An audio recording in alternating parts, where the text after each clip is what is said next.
Olá, sejam todos bem-vindos, bem-vindas a mais um episódio do podcast Café com Fia. Eu sou Andrés Costa e hoje eu trago mais um convidado para falarmos sobre fundos imobiliários. Dessa vez eu trago para vocês o Guilherme Rengatz, que é o gestor aí do RBHG11 e também do RBHY11. Vamos bater um papo a respeito do mercado de fundos imobiliários e em especial aí, a esses dois fundos. Seja muito bem-vindo, Guilherme, para esse bate-papo. Gostaria que você se apresentasse a gestora, aí sim a gente adentrar nos fundos imobiliários, em especial esses dois que estão sob sua gestão. Legal.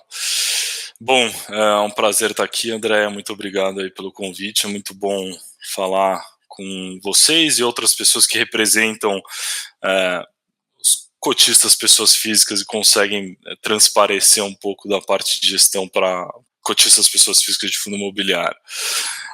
Bom, acho que alguns me conhecem já, outros não. Basicamente, eu sou o Guilherme Rengatz. Comecei minha carreira trabalhando na Gafisa. Acho que Gafisa grande parte das pessoas conhece. Então, é uma construtora e incorporadora muito tradicional, que já tem algumas décadas de vida. Comecei lá em operações estruturadas, então basicamente eu estava do outro lado da mesa, eu estava pedindo crédito para os grandes bancos para fazer dívidas e alavancar os projetos que a Gafisa tinha. Depois disso eu fui para uma securitizadora, então trabalhei nos primórdios da Fortsec, que o core deles lá atrás era muito loteamento, e eles faziam muito isso e muito bem isso. Acho que depois, logo quando eu estava saindo, eles já estavam entrando em multipropriedade, que hoje é o carro-chefe deles lá, é fazer operações estruturadas de multipropriedade. Antes era pulverizadas de loteamento. Depois disso eu passei por uma gestora que chama Six Capital, que é uma gestora também do ramo imobiliário, porém com um intuito mais de private equity. Então eles têm investimentos, tanto mais investimento nos Estados Unidos, mas eles têm também algumas teses aqui no Brasil. E em 2019 eu vim aqui para Rio Bravo.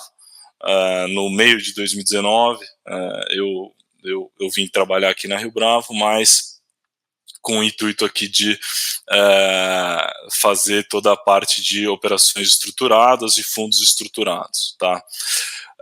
Com isso, lá atrás a gente tinha 2 veículos aqui dentro da casa e veículos com prazo de amortização, que hoje em si ainda existem, porém eles estão se encerrando esse ano, e eu vim com o intuito de efetivamente fazer perpetuária estruturada aqui e fazer fundos mais que o mercado efetivamente estava acostumado a fazer, que são fundos mais perenes, fundos que não tinham ali prazo determinado, né, fundos que têm começo, meio e fim.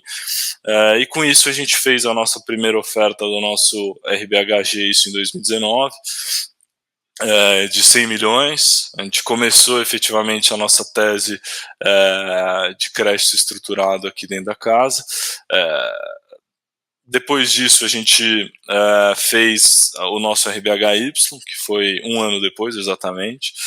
O RBHY nasceu através de uma demanda reprimida que a gente tinha de operações estruturadas, operações high yield aqui. Então passava muitas empresas, muitas incorporadoras querendo fazer operações, e a gente não tinha veículo para comprar essas operações e estruturar elas. Com isso a gente criou o nosso RBHY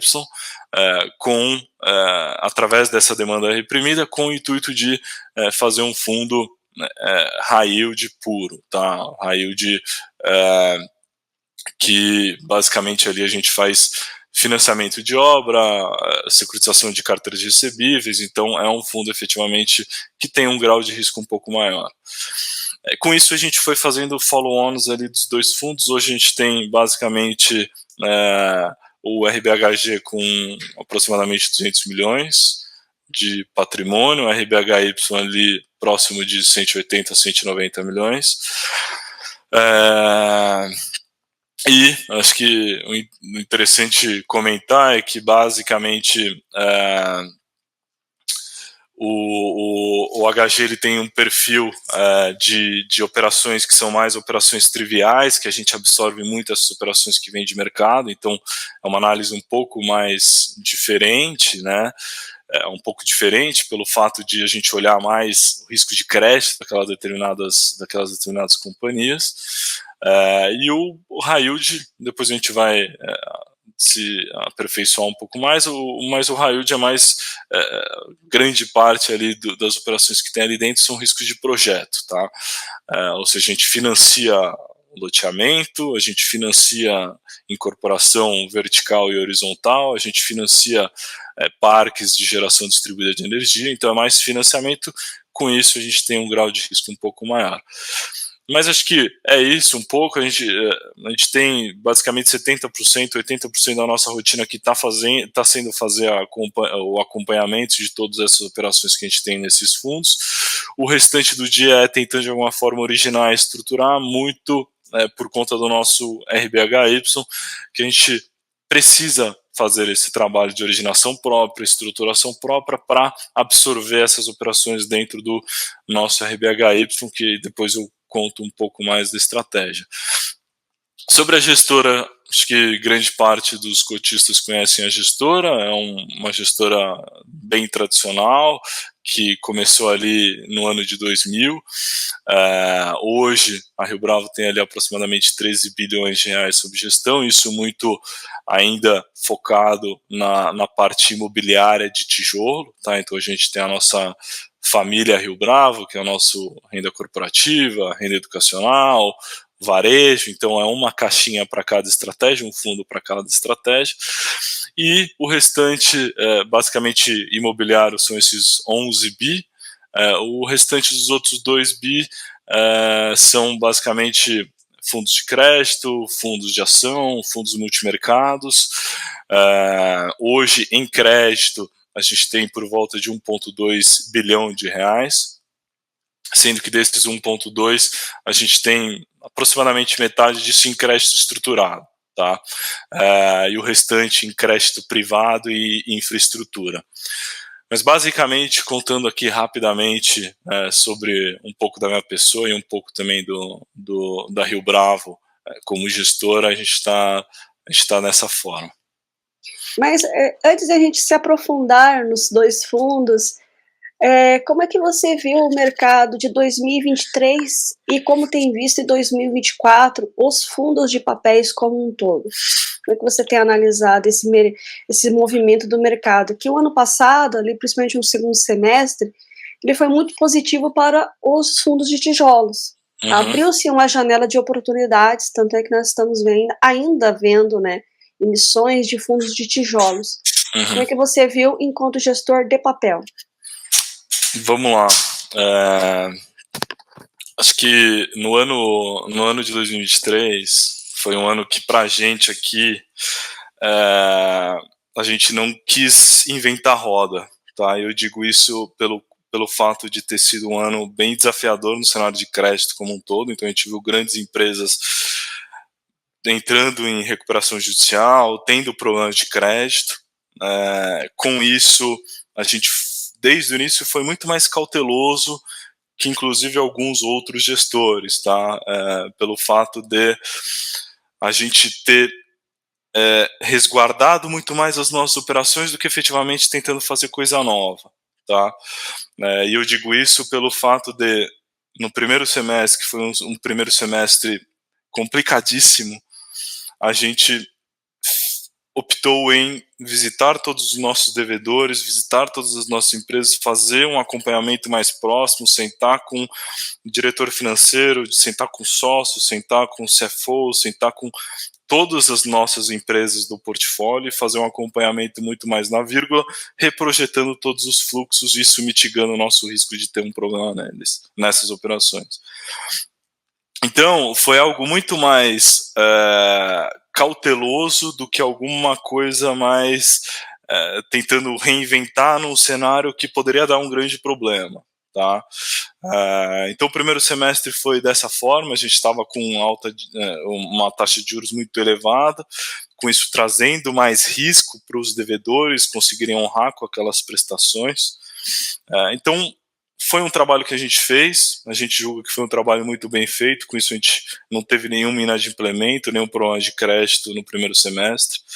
Isso seguiu para o segundo semestre, porém com uma previsibilidade um pouco melhor, né, de as expectativas futuras que a gente tinha no segundo semestre eram muito melhores do que as expectativas que a gente tinha no primeiro semestre, por isso que a gente optou em sentar e em acompanhar muito próximo as nossas operações do primeiro semestre do ano passado, vendo que a gente não poderia reinventar num cenário de crédito totalmente estressado. No segundo semestre, a gente já começou a ver um cenário um pouco melhor, então a gente já começou a fazer novas alocações no segundo semestre, novas originações, novas alocações, porém com um perfil um pouco diferente das alocações que a gente tinha feito, principalmente em 21, em 22 e 23. Em 22 e 23 a gente fez muita operação de pequenas e médias empresas, ou seja, risco, no final do dia, risco corporativo, porém com garantia imobiliária. Com isso, a gente, no final do segundo semestre de 23, com expectativas de queda da taxa de juros, a gente começou a olhar um pouco mais as operações de incorporação imobiliária. Isso a gente ficou um tempo sem olhar pelo fato de a alta da taxa de juros, uma taxa de juros extremamente elevada, corrobora para alguns riscos a mais numa operação de incorporação, o que a gente não estava aberto a tomar esse risco, vendo que tinha outras operações do nosso lado que fariam mais sentido e rentabilizariam o nosso cotista da mesma forma, de uma forma melhor. Com isso, no final do ano passado, a gente começou a voltar com essa expectativa de redução da taxa de juros, e é o que está acontecendo. A gente voltou a fazer novas alocações nesse tipo de projetos imobiliários. E nesse ano a gente continua nessa toada de fazer financiamento à obra, tá? Mas assim, respondendo a sua pergunta, o ano de 2023 foi um ano extremamente desafiador, então foi um ano mais de parar e cuidar das nossas operações que a gente tinha.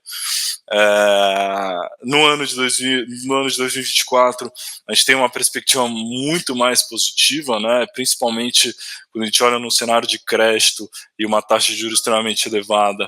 Isso faz com que a gente tenha mais atenção, pelo fato de tentar entender se o fluxo de caixa ou daquele projeto ou daquela empresa é suficiente para suportar um spread mais um CDI ou um spread mais inflação.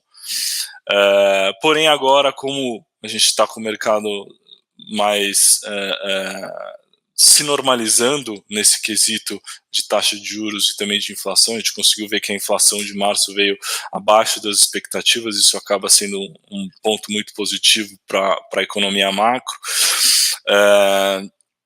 A gente está vendo algo que tem uma expectativa melhor. Tanto a gente acredita nisso que a gente, no final do ano passado, a gente já soltou uma emissão do nosso RDHG. Foi uma emissão muito bem pensada e foi uma emissão para investidor profissional, basicamente. A gente conseguiu colocar na nossa base aproximadamente 10 novos institucionais. Foi uma oferta pequena, uma oferta de 40 milhões, porém a gente costuma fazer dessa forma, crescer de uma forma orgânica, colocando bons ativos para dentro do fundo, ao invés de crescer exponencial, e aí o recurso fica em caixa, aí você precisa sair correndo, e nessa correria, eventualmente, você aloca em operações ruins. Então, essa não é a nossa tese é ir crescendo de uma forma orgânica,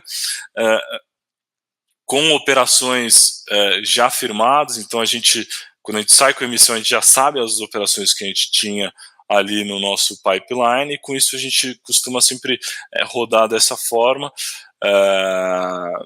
e dessa vez a gente fez a mesma coisa, então liquidou os 40 milhões no começo de fevereiro, a gente já alocou 100% dos recursos praticamente no mesmo mês, só fazendo as aquisições dessas operações que a gente já havia feito todo o rito de análise ou originação e estruturação, mas a gente está vendo um ano de 2024 muito mais positivo do que a gente tinha numa visão no começo do ano de 2023, que era onde estava pipocando um monte de empresa grande, recuperação judicial, default. Então, agora a gente acredita que vai ser um ano muito mais positivo para os fundos imobiliários como um todo, tá? Não só falando dos fundos de crédito imobiliário, mas também dos fundos de tijolo também, que tende a se beneficiar também da queda da Selic, tá? Você falou um pouquinho, né, ali na sua apresentação a respeito do RBHG. Gostaria então que você detalhasse um pouquinho mais em relação à tese, estratégia, suas perspectivas. É um fundo ainda que está crescendo, é um fundo com um PL ainda pequeno, perto dos demais, né? Uhum. Como é que você está vendo em relação a ele, para depois assim a gente falar a respeito do RBHY? Vamos lá. Bom, o RBHG nasceu no ano de 2019, no final do ano de 2019. A gente fez como de costume, a gente fez uma alocação muito rápida desse fundo. Porém, naquele momento não foi um ponto positivo pelo fato da pandemia vir 3 meses depois. Se a gente efetivamente tivesse feito algo mais demorado, a gente conseguiria buscar muita oportunidade pela pandemia ali naquele momento, porém ninguém sabia que isso ia acontecer. Então é difícil prever. Mas o fundo começou em 19, com uma oferta de 100 milhões, a gente fez pela Guide. Esse fundo tem uma estratégia de majoritariamente ele absorveu operações com perfil mais conservador, e isso desde o seu início, tá? Então hoje 50% do patrimônio são operações com perfil bem conservador, outra parte com perfil moderado e uma outra parte com perfil um pouco mais arriscado. Essa terceira gleba de ter uma parte com perfil um pouco mais arriscado, a gente gerencialmente sempre colocou dentro do fundo uma participação de 30% em operações com um risco maior. Isso desde o seu início, tá? Isso foi pensado para nos destoar dos pares do fundo, né, dos nossos concorrentes. Absorvendo operações com risco maior, você consequentemente consegue entregar uma rentabilidade melhor e destoar deles no quesito total return, tá? Então, isso foi desde o início. Acontece que hoje a gente absorveu alguns comentários, alguma sugestão do mercado de cotista pessoa física, comentando que para um fundo que tem no nome high grade, um perfil que tem uma tese mais conservadora, diminuir um pouco a exposição em operações high yield, tá? E acho que essa nossa terceira missão teve essa tese também de desalavancar o fundo no quesito de operação high yield. Então a gente sempre usufruiu os nossos 30% no nosso RBHG, e o que hoje a gente está na casa dos 20% de operações high yields dentro do RBHG. E o nosso intuito é continuar ainda a diminuir essa participação de operações mais arriscadas dentro do fundo e chegar em torno de 10% a 15%. Tá? Pô, Guilherme, o intuito é zerar? Não, não é zerar. Tá? Não é zerar pelo fato da gente querer sempre estar no top 3. Tá? Então, se a gente zera, a gente muito provavelmente vai ficar no meio do caminho que a gente não quer. Então, a gente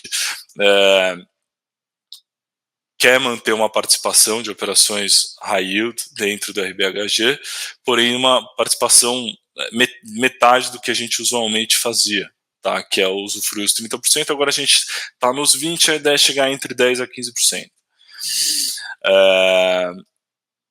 O RBHG basicamente tem essa tese, então o fundo bateu agora com essa terceira emissão quase 200 milhões. É um fundo relativamente pequeno, mas é um fundo que está com uma perspectiva muito positiva. Tá?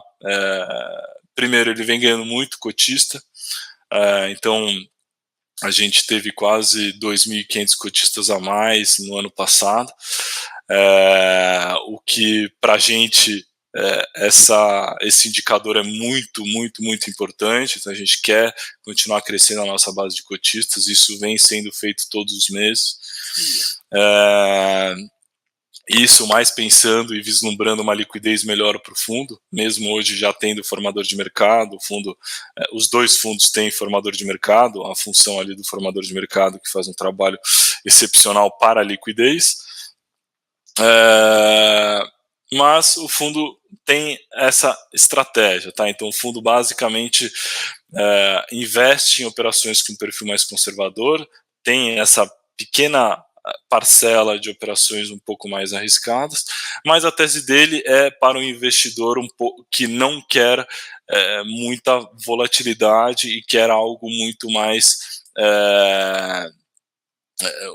conservador, tem um pensamento mais conservador, que se abrir o relatório vai ver ali várias empresas grandes que ele reconheceria, né? Por exemplo, GPA, o Grupo Pão de Açúcar, tem o Açaí, tem Latam, então são empresas grandes, conhecidas, que naturalmente traz essa tranquilidade para quem for investir no fundo. Tá? Essa é um pouco da estratégia nossa high grade, é mais uma análise de crédito fundamentalista, olhando basicamente os números das empresas e projetando o fluxo de caixa e ver se efetivamente a empresa tem capacidade de honrar com aquela determinada dívida naquele determinado momento. Então esse é um pouco da nossa tese do nosso fundo RBHG11. Ou seja, é mais corporativo, né? Você tem uma capacidade melhor ali de olhar essa questão de fluxo e com isso trazer esse conforto para os investidores, né? Comprovando essa tese high grade. Seria esse o objetivo. Exatamente. Quais os segmentos, né, mais que tem maior percentual ali dentro do RBHG? A gente tem no RBHG uma parcela relativamente grande de incorporação, mas também tem projetos ali dentro, mas no final do dia a gente está vendo muita incorporadora grande, por exemplo, o Gafisa, na que eu fiz parte lá atrás, é uma empresa que a gente fez uma dívida corporativa para eles. A gente já teve muita operação com a Elbor, que também é uma grande no setor. Além de incorporações, a gente tem também operações muito no varejo, tá? Então a gente tem ali dívidas com o Grupo Pão de Açúcar, dívidas com Açaí, dívidas com Obo Hortifruti, não sei se você já viu esse hortifruti nas ruas, mas são mais dívidas para empresas com porte médio grande, dívidas que obviamente nos traz uma segurança, porém consequentemente a gente tem uma taxa ali, uma rentabilidade com aquele investimento um pouco menor, porém são dívidas mais certeiras, a gente pode dizer, são dívidas que efetivamente a gente faz o acompanhamento todo semestre, todo trimestre, quando tem a divulgação dos resultados, todo o fechamento do ano, mas são dívidas para grandes empresas, são dívidas com perfil mais conservador e que na grande parte são nesses setores, tá? Ou grandes incorporadoras, ou varejista, dívidas que efetivamente a gente tem um conforto um pouco maior e efetivamente a gente consegue fazer uma análise de crédito dentro daquele determinado balanço, daquela determinada demonstração financeira. Eu vi até que tem um pezinho no agro também, o agroimobiliário, mas tem um pezinho ali também, né, Guilherme? A gente usualmente tá fazendo operações para o agronegócio, porém são operações que no final do dia a gente faz num formato de CRI, porém daria para fazer também um CRA, mas a gente, para compor o portfólio do nosso fundo, precisa ser operações de CRI, né, dos CRIs. Então a gente, basicamente essas operações, tem operações com cooperativas grandes, que no final a gente está falando do agronegócio também. Tem operações de financiamento de silos, tá? Financiamento de terminal de exportação.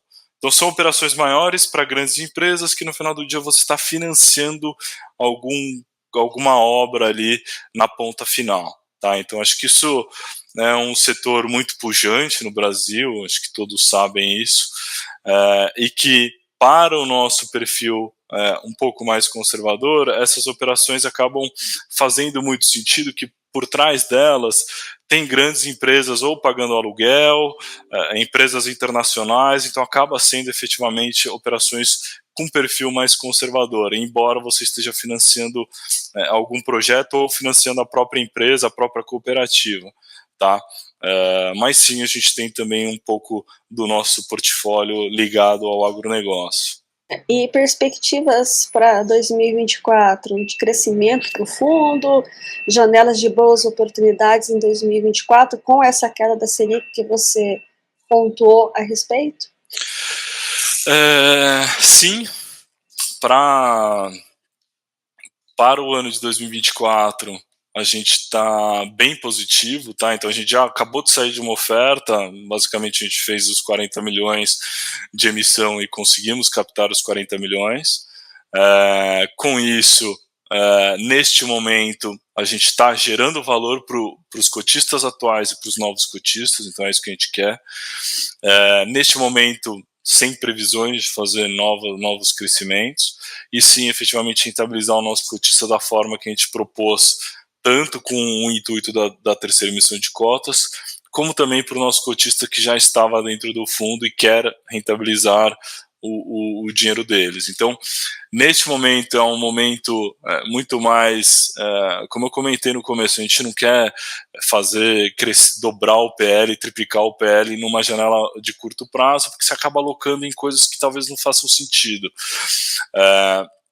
Então, nesse momento, é o momento que a gente fez a oferta, a gente alocou os nossos recursos, a gente está agora num passo de rentabilizar os nossos cotistas com as novas alocações, e aí depois a gente vai pensar em alguma coisa. Vamos ver como comporta a cota no secundário. A gente fez uma emissão extremamente pé no chão, extremamente eficiente e econômica, extremamente barata para os novos entrantes.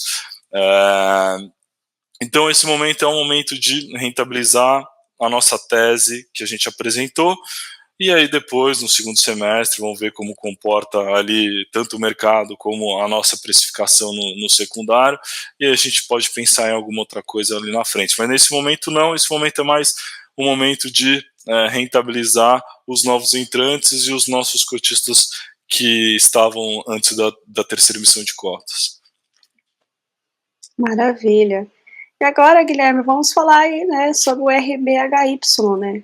Legal. Essa estratégia, perspectiva, como é que ele está acontecendo esse fundo? Vamos lá. O HY tem uma estratégia totalmente diferente do HG, tá?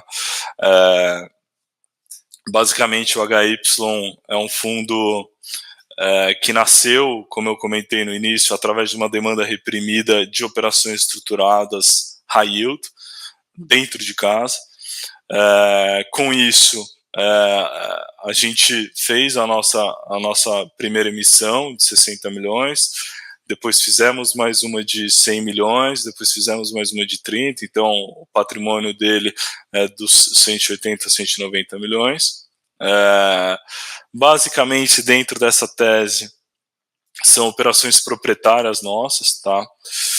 E que isso, para um fundo high yield, é o principal, tá? E eu te diria que o mais importante de um fundo high yield são gestoras que tenham originação e estruturação própria, pelo fato de operações que vêm através do mercado e vêm com um estruturador paralelo, o gestor não tem muito relacionamento com a empresa, com os sócios, com os diretores, o que acaba acontecendo é que você fica um pouco mais distante dessas operações que você não pode estar distante, porque são operações um pouco mais arriscadas.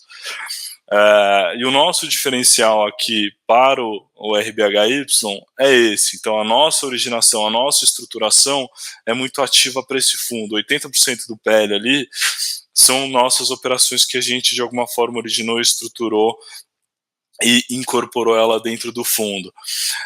E isso, esse tipo de originação e estruturação acaba mitigando principalmente o risco de inadimplemento, porque você acaba ficando muito próximo do projeto, muito próximo da empresa, o que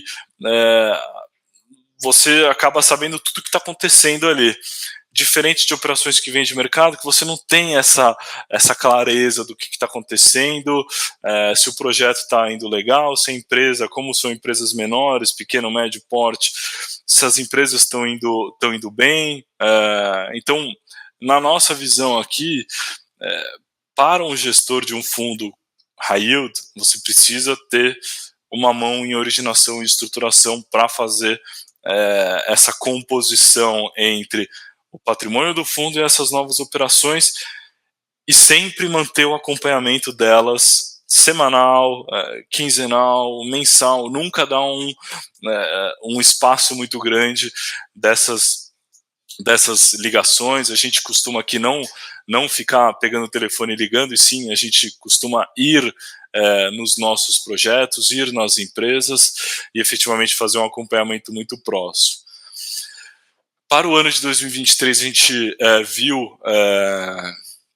viu muito dos nossos concorrentes apanhando, tá? Então teve muita operação que deu problema nesse segmento com perfil mais arriscado, e eu posso te dizer que a gente, em todo o ano de 2023, a gente não teve nenhum problema, tá? Então isso fortalece a nossa tese de que fazer originação, fazer estruturação e fazer um acompanhamento muito próximo com essas empresas, você mitiga sim muitos riscos que podem vir a acontecer. Mesmo porque problemas acontecem em pequena, média, grande, gigante, microempresa, problemas acontecem. O ponto nosso aqui é qual a forma que você vai tratar esse problema.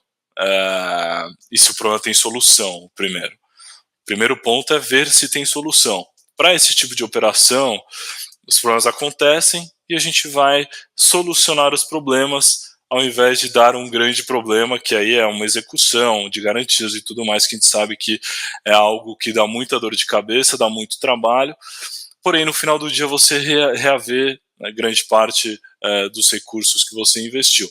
Mas a gente sempre tem, de alguma forma,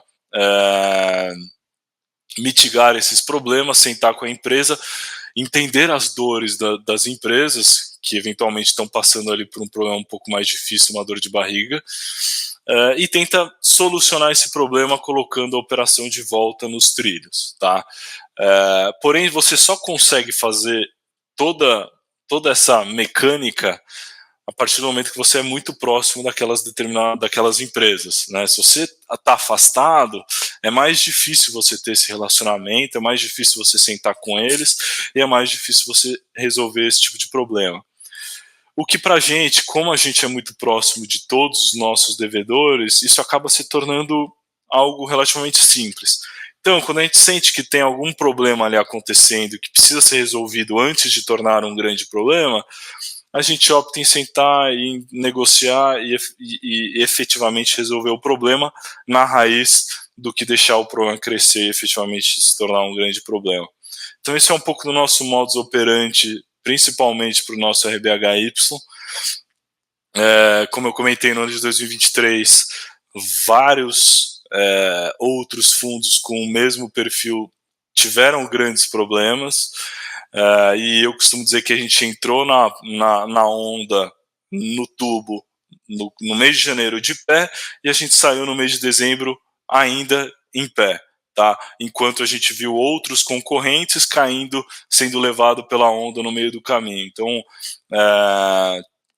isso mostra efetivamente que esse trabalho que a gente faz de originação, estruturação e acompanhamento é bem efetivo no quesito de inadimplemento das operações, que a gente consegue mitigar isso através de primeiro, você origina, ou seja, você que começa o relacionamento com aquela determinada empresa. Segundo, você quem estrutura, ou seja, a gente sabe de de cabo a rabo todos os documentos da operação, porque é a gente quem faz.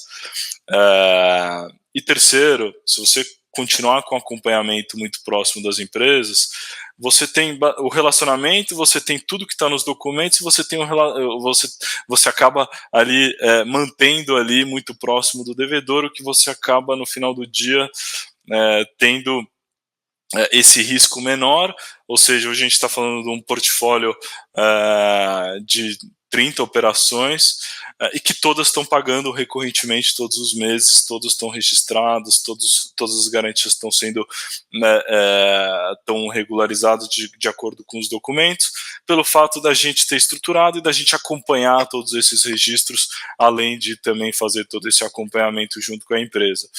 Então, a gente acha primordial para um fundo, para um gestor de crédito high yield, ter esse braço de originação. Por isso que eu falei inicialmente que 70%, 80% da nossa rotina é fazendo essa gestão, e os outros 20%, 30% da nossa rotina é fazendo essa originação de novos negócios para absorver dentro do high yield principalmente. Tá? Maravilha, E diferentemente, desculpa te cortar, André, diferentemente do HG, o HY é para ser um high yield puro, tá? Então aqui a gente não tem nenhuma operação high grade dentro dele, e sim só operação com risco mais elevado. Consequentemente, você paga um prêmio ali, você tem um retorno maior pela rentabilidade do fundo, tá? Então, só complementando aqui, André. Maravilha, Guilherme. Vocês originam essas operações em relação a esses projetos. Certo. Tem algum segmento que vocês, mesmo sendo high yield, não entram? Tem. Tem sim. Hoje a gente não olha operações de multipropriedade, tá? Que é uma tese que eu pessoalmente nunca fiquei muito satisfeito da forma que o negócio em si foi estruturado, pelo fato de 40% de toda a receita que você tem nesses projetos são através de distrato, ou seja, pessoas que compram sem querer comprar e pessoas que depois de uma semana, duas, um mês, distratam pelo fato de não ter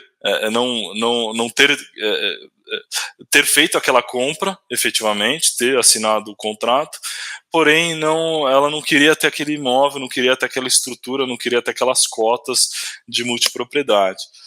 Então acaba sendo uma venda muito agressiva para aquelas pessoas que alguns às vezes nem têm capacidade financeira de comprar aquele determinado imóvel, porém é meio que obrigado, entre aspas, a comprar, e eles acabam destratando e perdem um pedaço do recurso que já pagou.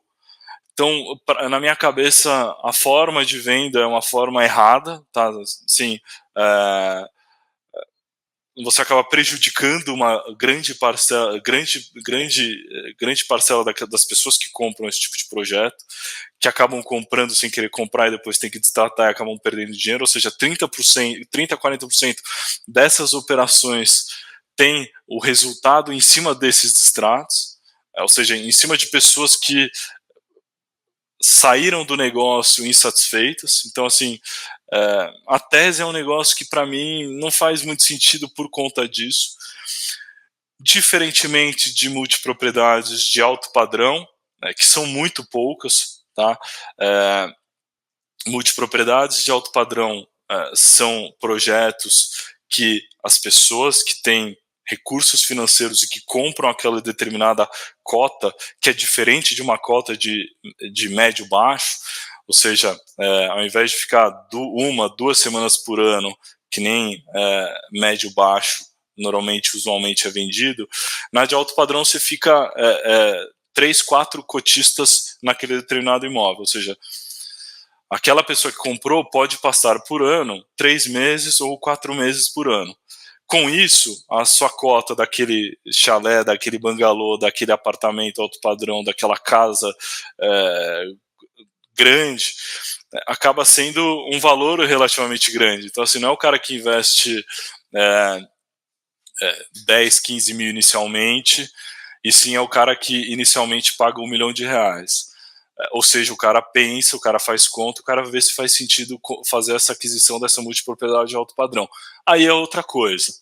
Porém, em securitização você tem muito pouca dessas operações de multipropriedade de alto padrão.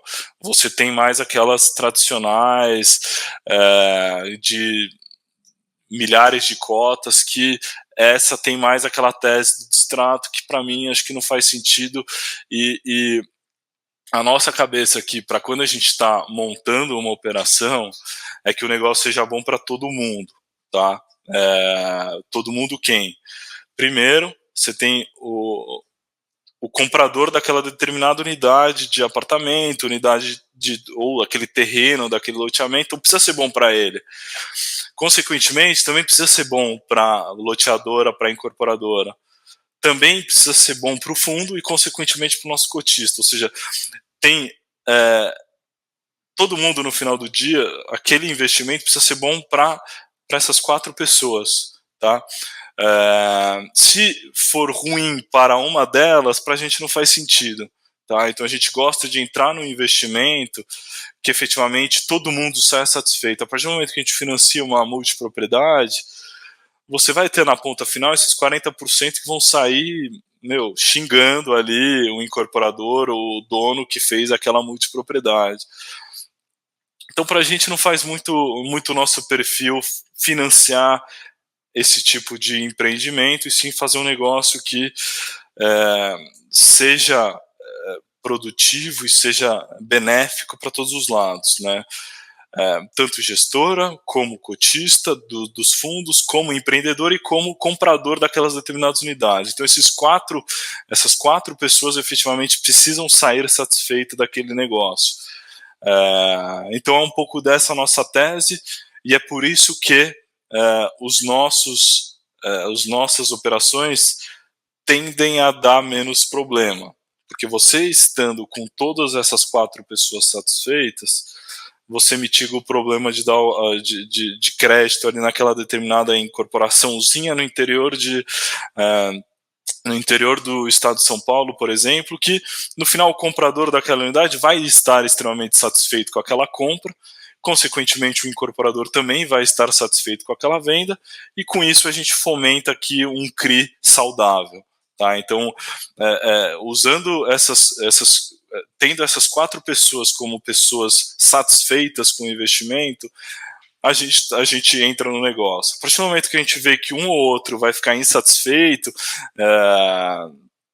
a gente não entra, tá? Então acho que eu me alonguei aqui, mas a tese efetivamente que a gente não costuma olhar é multipropriedade para classe de renda média baixa, tá? Para classe alta a gente já olhou, porém nenhuma a gente fez o investimento. Tá? A gente já olhou algumas operações, mas para a gente, para o momento, não fez sentido a tese e a gente acabou não entrando. Mas sim, a gente poderia ver outras oportunidades em multipropriedade de alto padrão. Baixo padrão a gente não olha porque tem esse modus operandi agressivo com uma pessoa que não quer ter a cota, e o cara enfia a goela abaixo a cota e depois o cara se arrepende, chega em casa e destrata, tá? Então, isso a gente não gosta, tá? Não, foi muito bacana você trazer a explicação e realmente falar, né, como é que funciona uma multipropriedade, de fato, e o que realmente acontece naquela operação e por que, né, acaba aí dando alguns problemas, como a gente viu no mercado. Então, quais Exatamente. projetos que vocês olham ali para o RBHY?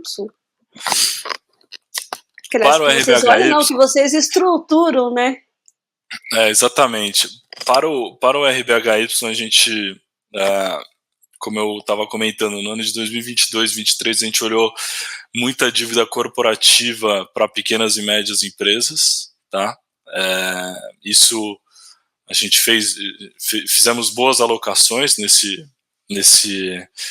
período, com boas empresas, bons devedores e a estrutura muito bem feita. No final do ano passado a gente começou, com a projeção de queda da taxa de juros, a gente começou a voltar a olhar mais para a incorporação imobiliária, e é isso que hoje a gente está vislumbrando mais. Tá? Então, primeiramente, incorporação imobiliária residencial, que a gente fez 2 no final do ano passado, e a gente mandatou uma agora, então muito provavelmente a gente vai começar a trabalhar na estruturação para depois colocar para dentro do fundo. Mas hoje o que a gente vê mais valor para o fundo são esse tipo de financiamento à obra, tá? Então, tanto incorporação, como a gente está também voltando a analisar loteamento, tá? Então, financiar toda a infraestrutura ali do loteamento e pegar toda a carteira de recebíveis para dentro da operação. Então, esse tipo de operação a gente também está fazendo com uma velocidade muito boa. Além disso também, com uma participação ainda pequena dentro do fundo, mas sim a gente está fazendo, é a operação de geração distribuída de energia, tá? Que a gente começou a fazer isso no final do ano passado, e que é uma operação que, bem estruturada, acaba sendo, a gente acaba ficando bem confortável para alocar os recursos nela. E no final a gente, tendo um bom off-taker, tendo um bom operador, tendo um bom desenvolvedor, nessas operações você tem vários riscos mitigados. Então, embora elas entreguem uma rentabilidade muito positiva, de inflação 10, 11, 12, 13, no final do dia você está com uma operação também muito bem amarrada. Tá? Então tem alienação fiduciária de todos os equipamentos, de todas as placas solares, você tem aquilo registrado dentro da operação, além de ter a própria terra ou uma garantia adicional. Então são esses 3 principais setores que a gente está vendo. Então, incorporação imobiliária residencial, loteamento e geração distribuída de energia. Mas basicamente é esses 3 setores aqui que a gente está conversando mais, tá? Não, maravilha. E muito provavelmente nos próximas alocações vão ser dessa forma. Por que investir, então, no RBHG ou no RBHY? E também aí deixar para você fazer as considerações finais, mídias sociais. Legal. Mais uma vez Maravilha. te agradecer, Guilherme. Show de bola, muito obrigado, André, eu que agradeço. Bom, acho que os 2 fundos, o que eu posso dizer é que são fundos que foram muito bem estruturados e sempre, em todo o período, foi muito bem gerido, tá? Com estratégias diferentes entre elas. Uma, para aquele investidor que tem um perfil um pouco mais conservador e quer uma rentabilidade melhor do que os outros fundos que têm um perfil mais conservador, pela nossa participação em operações um pouco mais arriscadas ali dentro, isso nos destoa ali dos nossos pares. Se vocês forem ver o relatório gerencial, a gente está em primeiro lugar em 9 outros fundos imobiliários de crédito com perfil mais high grade. E se você é um investidor que gosta de tomar um pouco mais de risco, e consequentemente você gosta de ter uma rentabilidade um pouco maior, você vai para o HY, que tem um pouco esse perfil de operações nessa magnitude que eu comentei.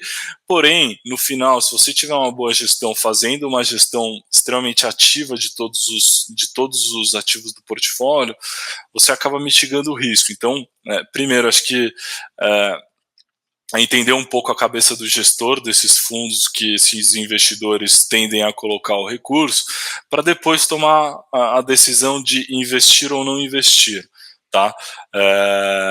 A minha cabeça é um pouco essa, tá, André? Os dois fundos têm se analisar um pouco historicamente, de 6, 12, 24 meses histórico, você vê que os dois fundos estão numa atuada muito boa e deram uma rentabilidade muito boa para o cotista que entrou em todas essas fases, né? Então, o cotista que entrou há 2 anos atrás no HG teve uma rentabilidade muito boa, 12, 24, 36 meses. Então, assim, são fundos que estão rodando numa velocidade de cruzeiro muito positiva.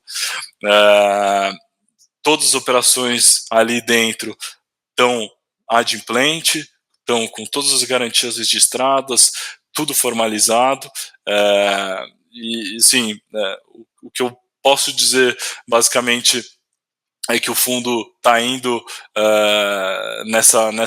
nesse caminho, os dois fundos estão indo nesse caminho muito positivo, e isso acaba também, a gente consegue ver pelos nossos concorrentes que efetivamente os nossos fundos estão indo melhores do que a maioria deles, tá? Então, é um pouco disso. Acho que se ficou alguma dúvida, se tiverem alguma dúvida que para eu responder, a gente tem o nosso RI, que está lá no site da Rio Bravo. Pode mandar a dúvida para lá, rapidamente a dúvida chega no nosso e-mail para a gente responder da melhor forma. Mas acho que é um pouco isso, André. Acho que é mais para a turma entender aqui um pouco do nosso lado, da cabeça do gestor e efetivamente das possíveis tomadas de decisão que podem vir no curto, médio prazo. Mas dessa forma o nosso modus operandi aqui de trabalhar, e a gente está com segurança que essa forma certa de trabalhar com crédito estruturado, tá? Vide que em toda essa janela a gente vem saindo de momentos bons, momentos ruins, porém os fundos permanecem estáveis, permanecem rentáveis. Então acho que essa é um pouco a nossa mensagem aqui. Maravilha, mais uma Tá bom? vez, Guilherme, muitíssimo obrigado por você ter aceito o convite. E, pessoal, até o próximo episódio do podcast. Tchau, tchau, tchau, tchau, Guilherme. Valeu, obrigado. Valeu, André.